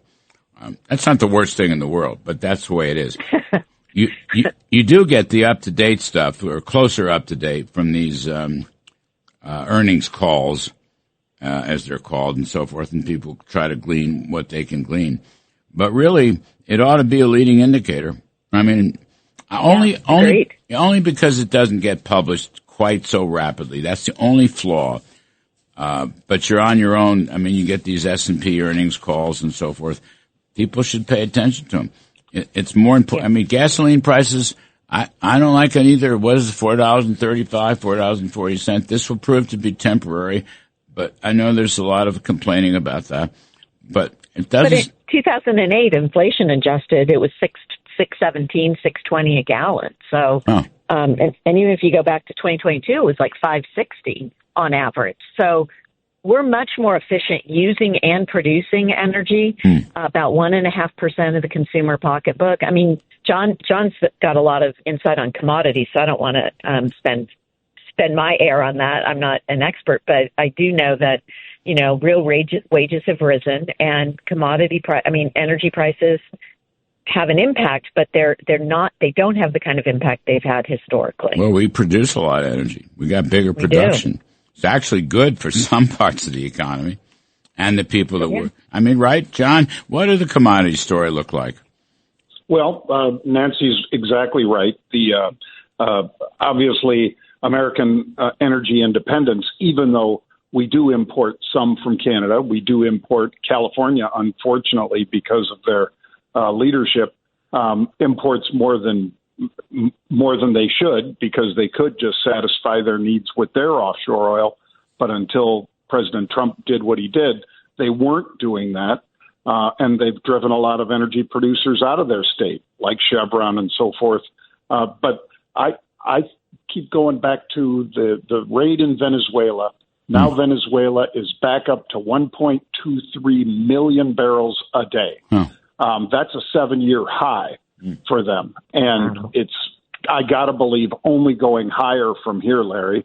We're going to see commodities like natural gas and crude oil come back down as we come to some sort of resolution. Hopefully it's around a negotiating table, but if it isn't, we know it'll be on the battlefield.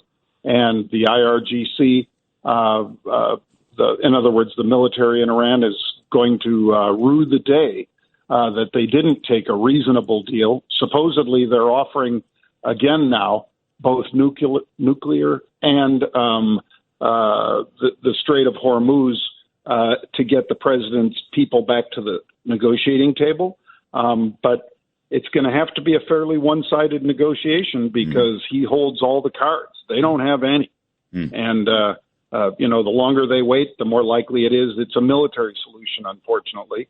But, when I look at what the president has done, not just with commodities like crude oil and nat gas, but with, for instance, investments in really important things like Intel. I mean, the president invested almost $9 billion in Intel at $20.47 a share. And he has the right or a warrant for another 5%.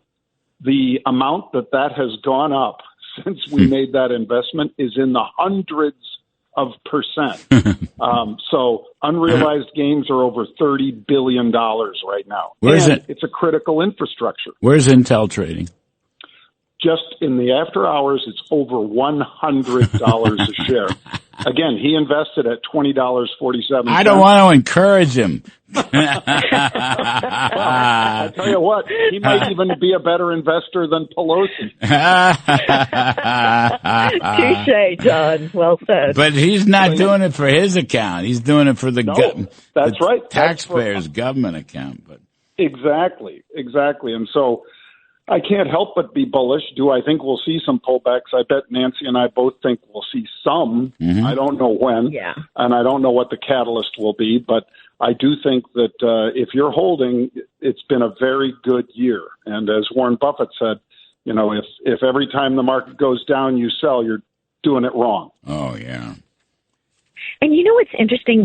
The One Big Beautiful Bill Act also is generating, because of the market returns that are somewhat a result of that, of course, the capital gains tax payments are over $200 billion higher than they were last year.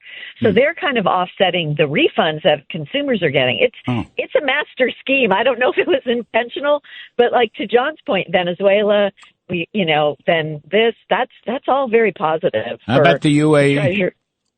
How about them leaving OPEC? And that gives the United States and the UAE, the lead in energy production for the world right now. They're going to produce 5 million barrels a day. They're at 2+. They can get to 5. They've been talking about 5. That's why they were chafing. I mean, there's bad blood with Saudi Arabia anyway.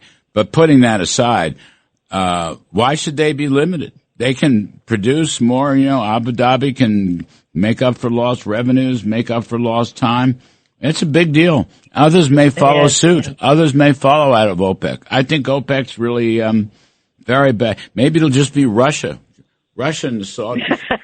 Even the Saudis will figure out that they can't mess. Let me take a break. We got two very smart people here. Nancy Tengler, Laffer Tengler Investments, John Najarian, and Market Rebellion. I'm Kudlow. We'll be right back. The Larry Kudlow Show on the Red Apple Podcast Network.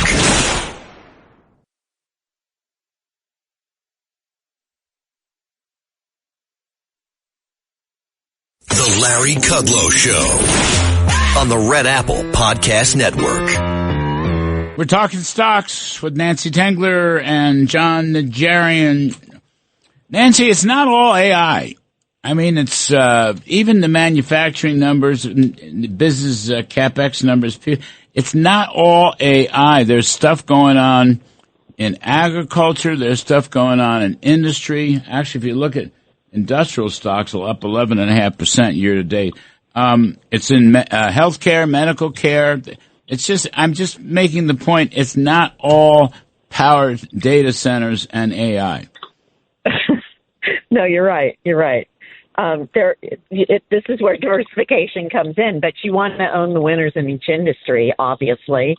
And so, we're looking for the companies that are benefiting from utilizing AI by improving margins, improving product development, customer service.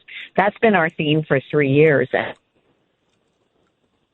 I think, you want to be overweight industrials for sure. I thought the PMI numbers were great. The employment numbers keep coming down in the manufacturing PMI, but we're producing more. And so that's productivity as well. And then the new orders were up dramatically. So I think the economy is humming along very nicely. You saw Atlanta Fed around 3.5. We'll see for GDP. But I think we're in good shape. And, that's in in spite of a geopolitical exogenous event. And I think John's 100% right. And we talked about this the last time I was on with you.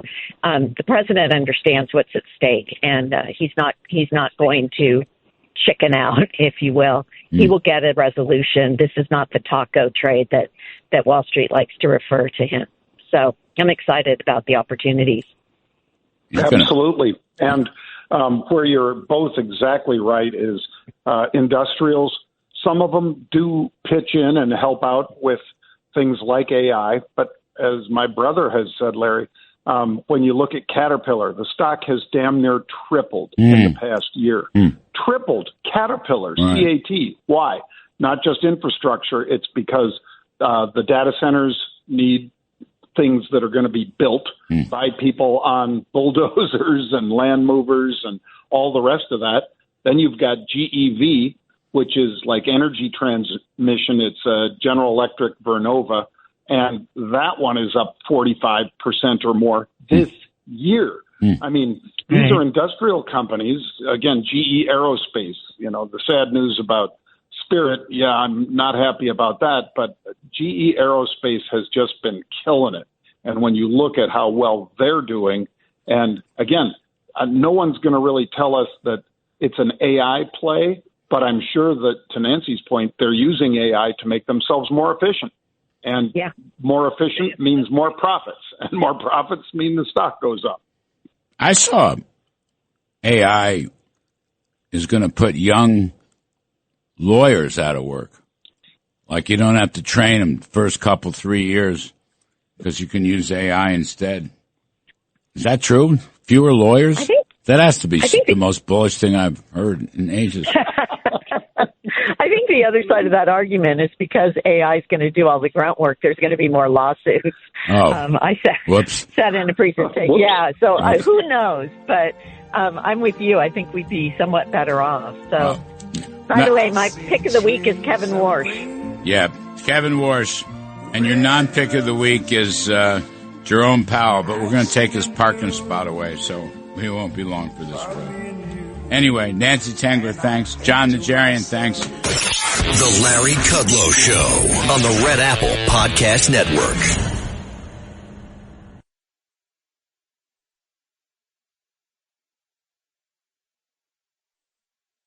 The Larry Kudlow Show. Entertaining and informative. On the Red Apple Podcast Network. And we're going to talk some money and politics. Steve Forbes, chairman and editor-in-chief of Forbes Media. And Steve's latest book is Inflation, What It Is, Why It's Bad, and How to Fix It. And John McLaughlin, Ace Polster, CEO of McLaughlin and Associates. Gentlemen, welcome, welcome, welcome. John, I know you've been in the field. I saw your numbers. I want you to talk about the pro-growth, that reconciliation bill that Republicans should be pushing. But before we get to that, I want to circle back to a big story, this Harvard-Harris poll that came out. It's nonpartisan. It's run by Marc Penn, right, who's Bill Clinton's advisor.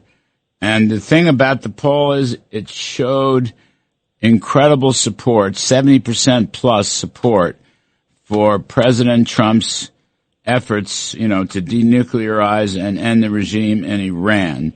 A poll that was shocking because almost all these public media polls show they're opposed to the war and we're losing the war and so forth and so. This poll showed something completely different. Also showed, by the way, 50-50 on a congressional race. Also showed that people may not like $4 gas or whatever, but they favored Republicans over Democrats on the economy. They favor them on border security, et cetera, et cetera. And I know everyone is saying if Republicans can't win midterms. This poll says otherwise, starting with the Iran war and working through some of the issues. Whatever your gripe is about Trump and the GOP, the Dems are worse. They're the pro-Iran party. So, John McLaughlin, I want to ask you about this poll. It's 50-50, by the way. Democrats and Republicans. We looked at the straws in there. So what do you make of it? Let's start with that. Well, Marc, he worked for President Clinton. He does a very good job polling. Yep. Marc Penn with that survey. It models it after, even though it's registered voters, over 2,000 likely voters. Not likely voters, registered voters. But it models like our likely voter polls when we do them. And what he's done is he actually mentions why Trump went into Iran, and it was to stop them from getting nuclear weapons. So a lot of the media polls do two things. One is they pollute their samples with adults and people who aren't going to vote that don't like President Trump, and they underpoll Trump voters. Marc does not do that. The Harvard-Harris poll does not do that. Secondly, they actually put the wording of the questions in there that matches the issues of what's going on. They talk about nuclear weapons. If you tell Americans, do you support military action in Iran? No, they don't want to. We don't like to go in there. But like you saw in our polls, when we asked people if they support President Trump using the military to stop Iran from getting nuclear weapons, earlier this month we had it 52-40. They did. Do you agree or disagree that his actions were warranted and justified to stop Iran from getting nuclear weapons? 59-32, they agree. And then they agree 60-30 that we need to finish the job. So that was on April 15th. So Marc's questions are similar to ours. Those media polls you're seeing, they're rooting for the Democrats. It's a Schumer surrender lobby that they've got going on. By the way, Chuck Schumer is the most unpopular Democrat, and he's President Trump's nemesis in this, and President Trump needs to hold him accountable for wanting to give up and allow Iran to get nuclear weapons, because I mean Schumer's only has a 27 favorable nationwide in a recent poll, 50% unfavorable. So that's why your choice of the Democrats being unpopular right now is their leadership's very unpopular. Well, and their positions are unpopular. No, I mean, listen, Steve Forbes, Newt Gingrich was on the TV show, and he just called Democrats the pro-Iran party, just straight up. And these polls, by the way, suggest that. But here's my point. This Iranian war, which the media has made out to be unpopular and maybe the United States is losing, and et cetera, et cetera. This is a sleeper issue for the midterms. You know, there's always a known unknown, okay?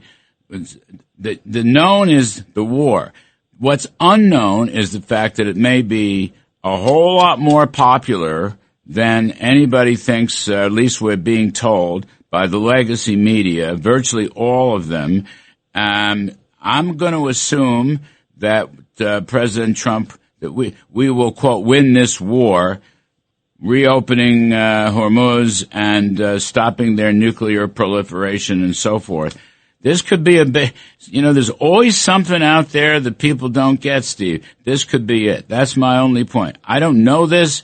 My foresight is no better than anybody else's. I could be wrong here. But when I saw this Harvard-Harris poll, Marc Penn poll, I said, whoa, wake up call, let's wait and see. So what do you make of it? What I think it underscores is, one is the American people are a lot more patriotic, sadly, than the Democrat Party and much of the media. The other thing, though, underscores is President Trump has got to stop this ceasefire and go out and renew the fighting, sadly, and win this war convincingly and take it off the table and show the doubters around the world that he has backbone, that he can see things through, so that Xi Jinping and Putin don't get the idea that we don't see things through, that we tire and want to negotiate and surrender and not achieve our goals. He's got to put that to rest. I think General Keane and others are right. I've felt the same way. The ceasefire was a mistake. He did it. Now it's time to put this regime to rest. There's no negotiating with it. He should make that clear. We should be bombing the Pakistanis for letting the Chinese oil go to China and the like. So finish the 25% of the targets that the Israelis and our Pentagon want to hit that were stopped short because of the ceasefire. You get this war over quickly, it removes it from the table, but also has profound international pluses as well. But it also gives the Republicans, perhaps in Congress, the backbone. Something that we've been discussing is they need a tax bill. It's wonderful on tips, Wonderful on Social Security. That's very nice. And overtime. Well, we need something that everyone feels by the fall in their paychecks. So right now, people are still in this kind of a gloomy mood, even though confidence is beginning to go up. And put it to rest. Have a good campaign issue. One, the president is decisive internationally. The bad guys know it. Put aside that don't think that this guy is an isolationist and that kind of stuff. But also pivot to the economy, where the Democrats are terrible as well. So you got a pro-Iran party, you got a anti-growth party, and to make that the issue. We're a party of progress, a party of a law and order here and around the world, and let's go forward with it. But we got to have that tax bill to have a winning issue, and maybe throw in some health care, another subject for another time. We got to go on offense. And the best way to start is with a reconciliation bill that puts these issues, like voting, right on the table. Four square. So, John McLaughlin, you're saying, looking at your polls, as Steve Forbes called it, the Kudlow economic plan's popular. Okay, right.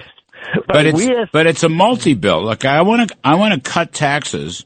I surely want to inflation index capital gains. And Grover Norquist is working on this too, as well as Steve Forbes. And also, I mean, if we could get additional tax relief measures, fine. But there's, what happened to Doge? Would you guys, here's $500 billion of waste, fraud, and abuse. And that's on top of the stuff that Emmett Oz has found in Medicaid and these hospices and Medicaid frauds in Los Angeles and Minnesota, and I'm sure it's in New York and the other blue state. I mean, the GOP, they should cut taxes for growth. They should also reduce spending for growth. I mean, people don't want this overbearing spending. Right. Well, in the poll that I sent you a question today, and it was completed May 1st, 1,000 likely voters. We asked a question that you inspired, where since the Democrats will vote against any Republican tax cuts before the November election, in order to get the economy growing, Republicans could use their majority in Congress to pass a reconciliation bill. Which reconciliation bill would you want them to pass? A small reconciliation bill that only passes spending bills, or a pro-growth reconciliation bill that cuts waste, fraud, and corruption, would require proof of citizenship and voter ID, right, and expands middle-class tax cuts. Right. And 57 to 26, the majority of all voters support the pro-growth bill. Republicans support it 78-12. Democrats 39% support, 40 oppose. Independents, which is about, this is what the midterms are about. They support it 53-28. And those who are undecided in their choice for Congress on the generic ballot, they support it 44-20. So, and by the way, people that disapprove of Trump, 36% support this. The Republicans, if they want to win in November, they have to do things like this to give voters a reason to vote for them. Send it around. You got to get it around.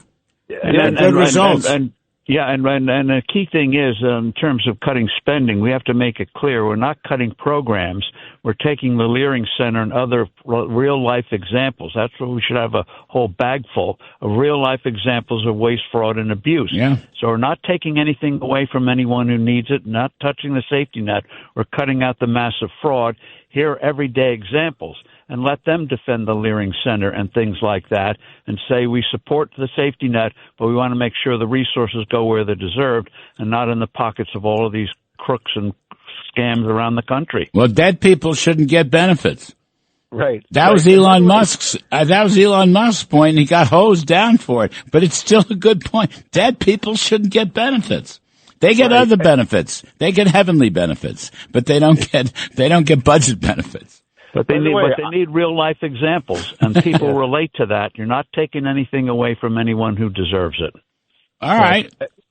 And Steve and Larry, one thing in the phrasing of my question, because I've tested this other ways and we've seen focus groups, I call it waste, fraud, and corruption. Oh. Because it's beyond abuse.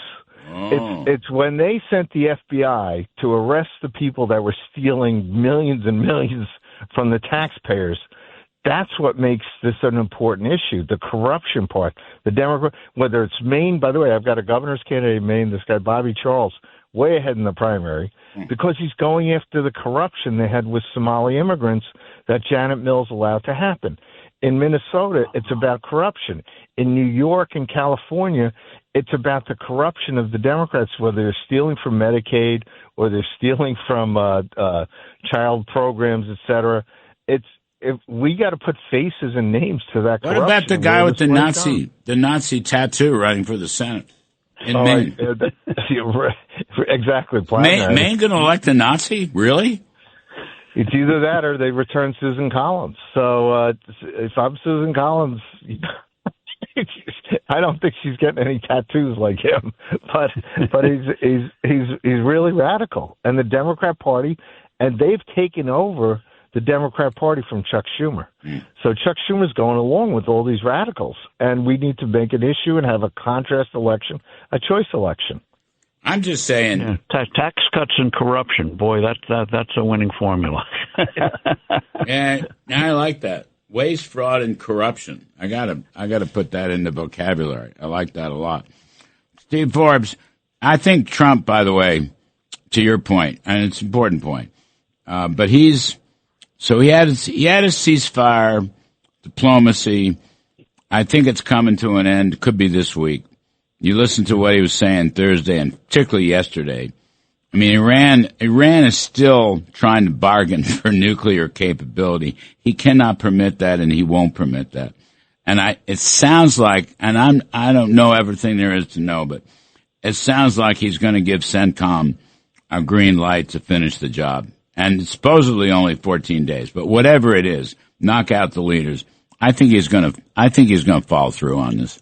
And if he does, that'll be a good way to go to the meeting with Xi Jinping. Yes. With the action and rather than looking like he wants an out of a seemingly unpopular war, which we know is not the case. Yeah, Americans, you're right. Americans are a whole lot more patriotic and smarter than these legacy medias would have us believe. Let me take a break, fellas. Steve Forbes, Chairman and Editor-in-Chief, Forbes Media. John McLaughlin, CEO of McLaughlin Associates. I'm Kudlow. We'll be right back. The Larry Kudlow Show on the Red Apple Podcast Network.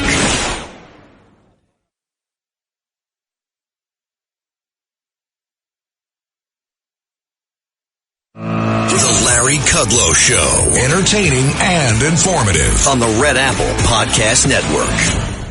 And we're talking money and politics with the great Steve Forbes, Chairman, Editor-in-Chief, Forbes Media, John McLaughlin, ace pollster.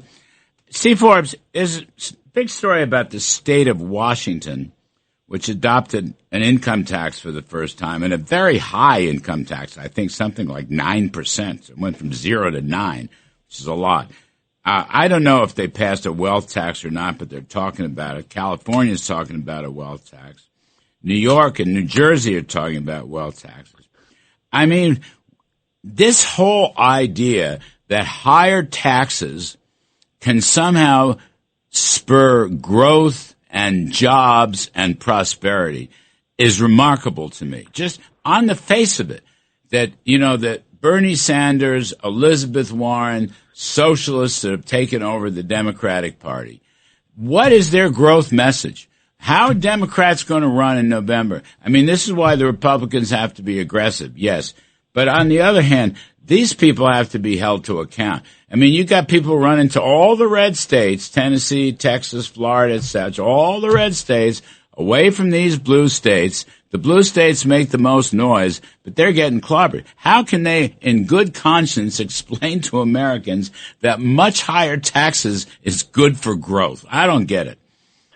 It isn't good for growth, and they don't even make a growth argument. They just say we've got people who need help. They portray themselves as Samaritans. They're anything but, as we see in New York City. So it's about envy, stoking class warfare, and saying there's a lot of money out there for the grabbing. They don't realize most wealth is in the form of assets. And if you have a bad environment, asset values go down. They think it's just cash you can scoop up. So it's really about long term. It's really about the decline in the value of the dollar, the decline of social trust. And so when people feel things aren't going well, you look for scapegoats. We've seen it in the past, some ugly manifestations in the past. This is a manifestation of it at present. Look at all those billionaires. They have a lot of money. We just need a little bit to help everybody. So it's nothing about growth, everything about envy, where you give you something for free because these people are bad, living high on the cog at your expense. That's what it's all about. But it's really weird. I mean, here's this Mandami, card-carrying socialist. Okay, so he goes after Ken Griffith, the hedge fund guy, who, he's got a lot of money. He's also involved in creating a lot of businesses and jobs in New York. And Mandami goes in front of his building, where he lives, and sneers at him. You look at it, it's a sneer. And I just have a hard time believing, I don't know, maybe John McLaughlin needs to poll on sneers, but I just don't think sneering is going to work when people want jobs and wages and prosperity. No, it's not. And by the way, this is just blatant big government socialism. And he doesn't want to just tax these rich people that buy apartments in Manhattan. He wants to. Mandami proposed raising property taxes on every homeowner in New York City by 10%. He also wants to raise corporate taxes, payroll taxes, et cetera. And Kathy Hochul hasn't presented a budget yet. And because of that, Bruce Blakeman has a chance to definitely beat Hochul in November because she's Mandami and the big government socialist tools. And in New York State, we can't take any more taxes. That's the top issue. Affordability, cost of living, taxes. And Bruce has a shot because of it. I think people have to make it clear, though. When you chase after these people, you are destroying jobs and businesses, small business. In other words, get back on the offensive. Don't let them get away with sneering, okay? You can poll sneering. I don't think anybody likes that. Honest to God. I just think, billionaires, why are they create businesses. You can't have a business without people working for it, okay? So people want jobs and wages. Don't throw these entrepreneurs out. Don't throw these job creators out. Let's get the language right, and let's go back on the offense in these midterm elections. That's what I'm saying. Yeah, well, you don't want to be looking like you're defending, 5,000-foot yachts and all that kind of thing, defending billionaires. What you're defending is the capital that grows the economy. And that's, again, why we need to, when people feel things are going well, as we saw with Ronald Reagan, all of that stuff disappears. But even yachts create jobs. You can't build a yacht without job creation. Anyway, Steve Forbes, thank you. John McLaughlin, thank you. Folks, thanks for listening. I'm Kudlow. We will be back next weekend. Thanks for listening to The Larry Kudlow Show. You can hear The Larry Kudlow Show Saturday mornings at 10. If you like the podcast, share it with your friends and listen anytime at WABCRadio.com and download the WABC Radio app. Hit that subscribe button on all major podcast platforms. Plus, follow WABC on social on Instagram, TikTok, Facebook, and X. See you next time for a new episode so you never have to wonder, what the heck is going on here? The Marine Toys for Tots foster care program is bringing hope to children who need it most. Every 2 minutes, a child enters foster care, often with only a small bag of belongings. More than 400,000 children face trauma and uncertainty, many before age 8. This May, during Foster Care Awareness Month, Toys for Tots is creating Room for Joy. In 2025, nearly 375,000 children received comfort through toys, books, and essentials, reminding them they are not alone. Donate now and change a child's life.